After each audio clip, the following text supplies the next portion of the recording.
एक जज बाबा थे। वो वृंदावन में घूमते थे। किसी ने कहा, भाई ये दोनों बातें तो जम नहीं रही, कहां बाबा और कहां जज।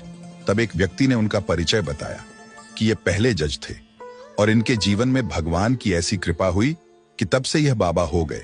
और आगे बताया कि एक गरीब केवट था।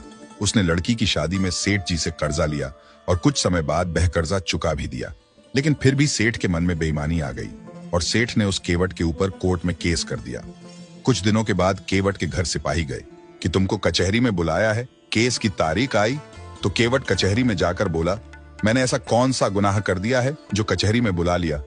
वहां फिर जज साहब ने केवट से पूछा, अपने अपनी बेटी की शादी में जो पैसे लिए थे वो वापस क्यों नहीं किए। केवट बोला, साहब मैंने तो वापस कर दिए थे। जज बोले, कोई सबूत या गवाह है आपके पास। केवट बोला, साहब हमारे तो बांके बिहारी ही सबूत हैं और वही गवाह हैं। अब जज ने समझा कि बांके बिहारी नाम का कोई आदमी होगा। जज बोले, ठीक है, तो अगले सप्ताह बांके बिहारी को बुला के लाना। केवट बोले, ठीक है। उधर कानून की कार्यवाही के तहत गवाह को समन भेजा गया। सिपाही पूरे गांव में पूछता रहा कि कोई बांके बिहारी नाम का व्यक्ति है क्या। तो एक आदमी ने कहा, भाई बांके बिहारी नाम का आदमी तो नहीं है, पर मंदिर तो है। तो सिपाही ने सोचा, छुटकारा पाना है तो मंदिर में ही समन दे चलूं। कुछ समय बाद कचहरी की तारीख आई। जज साहब ने केवट से कहा, कहां है आपके गवाह। केवट बोला, हमारे गवाह तो हर जगह हैं। फिर कचहरी में आवाज लगती है, बांके बिहारी हाजिर हों। आवाज लगते ही पीछे से एक बूढ़ा आदमी कटघरे में आया। जज ने पूछा, केवट ने जब सेठ जी को पैसे लौटाए तब आप वहां मौजूद थे। बूढ़ा आदमी बोला, जी हां मैं वहीं मौजूद था।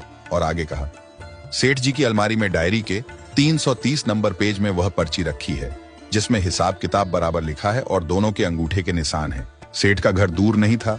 सिपाही को सीधा भेजा गया और अलमारी से रजिस्टर मंगवाया और जैसे ही 330 पेज देखा तो वह पर्ची हिसाब किताब बराबर वाली मिली। कचहरी में ताली बज गई और महफिल उठ गई।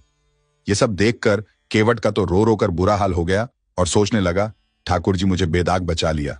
लेकिन जज साहब उस बूढ़े इंसान को ढूंढने लगते हैं कि ऐसा गवाह इतना कॉन्फिडेंट मैंने आज तक नहीं देखा। गवाह तो मिला नहीं लेकिन वो केवट मिल गया। जज बोले, भैया वो आपके जो गवाह थे मुझे उनसे मिलना है। केवट बोला, यहीं कहीं होंगे और अगर नहीं मिले तो हमारे गांव के मंदिर में चले जाना, वहीं रहते हैं। जज ने सोचा मंदिर के पुजारी होंगे। जज मंदिर पहुंचे। उन्होंने पुजारी को देखा तो बोले, ये तो गवाह नहीं है। पुजारी ने कहा, मैं नहीं हूं, असली गवाह तो ये हैं जो केवट की गवाही देने गए थे। जज ने जैसे ही बांके बिहारी जी के दर्शन किए और नेत्र बंद करके देखा तो उसी बूढ़े आदमी के दर्शन हुए जो गवाही देने गए थे। अब तो जज अपने घर में जाकर फूट फूट कर रोने लगे और उनकी घरवाली ने परेशान होकर कुछ वकील बुलवा लिए। वकीलों ने पूछा, आप जज होकर के ऐसे कर रहे हो, क्या बात है, बात तो बताओ।